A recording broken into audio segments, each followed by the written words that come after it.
पासी उत्तर भारत में पाई जाने वाली एक जाति है। यह देखा गया है कि बहुत से पासी ताड़ी निकालने और बेचने का काम करते हैं। बता दें कि ताड़ी एक मादक पेय है जो ताड़ की विभिन्न प्रजाति के वृक्षों के रस से निकाला जाता है। यह हिंदू और बौद्ध धर्म को मानते हैं। वर्तमान में काफी हद तक यह जाति एक व्यावसायिक जाति है। ऐतिहासिक तथ्यों से प्रतीत होता है कि अवध क्षेत्र में इनका काफी महत्व रहा है। आइए जानते हैं पासी समाज का इतिहास। पासी शब्द की उत्पत्ति कैसे हुई।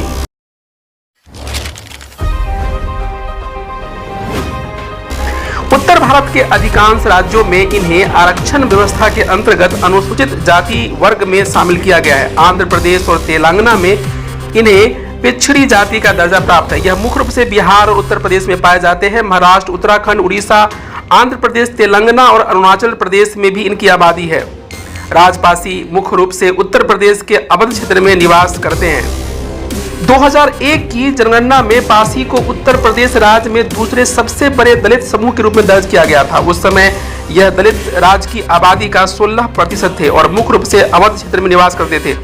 2011 की जनगणना में उत्तर प्रदेश में इनकी जनसंख्या 65,22,166 दर्ज की गई थी।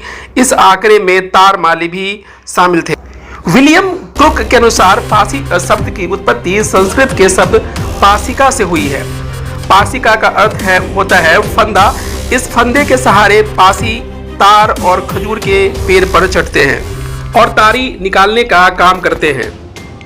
विलियम क्रुक का कहना है कि पासी जाति की परंपराओं के अनुसार अवध क्षेत्र में इनका शासन था। इनके राजा खीरी, हरदोई और उन्नाव जिलों पर शासन करते थे।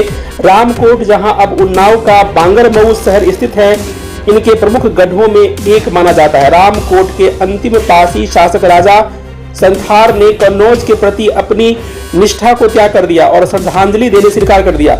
इससे नाराज होकर राजा जयचंद ने अपनी सेना नायकों अल्लाह और उदल को भेजा, जिन्होंने हमला करके रामकोट को नष्ट कर दिया और इसे आकारहीन खंडरों में तब्दील कर दिया।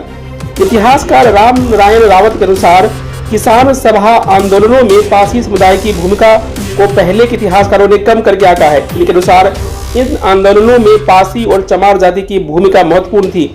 इन्हें केवल सुअर पालक के रूप में चित्रित करना ठीक नहीं है। जमीन के मालिक होने के कारण यह स्वर्ण समूहों के भांति ही किसानों के संबंधित मुद्दों के लिए चिंतित थे। पासी जाति की उत्पत्ति के विषय में अनेक मान्यताएं हैं। एक मान्यता के अनुसार यह दावा करते हैं कि इनकी उत्पत्ति भगवान विष्णु के अवतार परशुराम के पसीने से हुई है। मिर्जापुर और मध्य भारत में पासियों में प्रचलित मान्यता के अनुसार एक दिन एक आदमी गायों को मारने जा रहा था। उस समय भगवान परशुराम जंगल में तपस्या कर रहे थे। पवित्र पशुओं के रोने की आवाज सुनकर वह उनकी सहायता के लिए दौड़े, लेकिन गौ हत्यारे की मदद उसके साथी कर रहे थे। यह देखकर भगवान परशुराम ने कुशा घास से 5 लोगों को उत्पन्न किया और उन पर अपने पसीने की बूंदों को डालकर प्राण डाल दिए। इसलिए पसीने से उत्पन्न होने के कारण इनका नाम पासी पड़ा।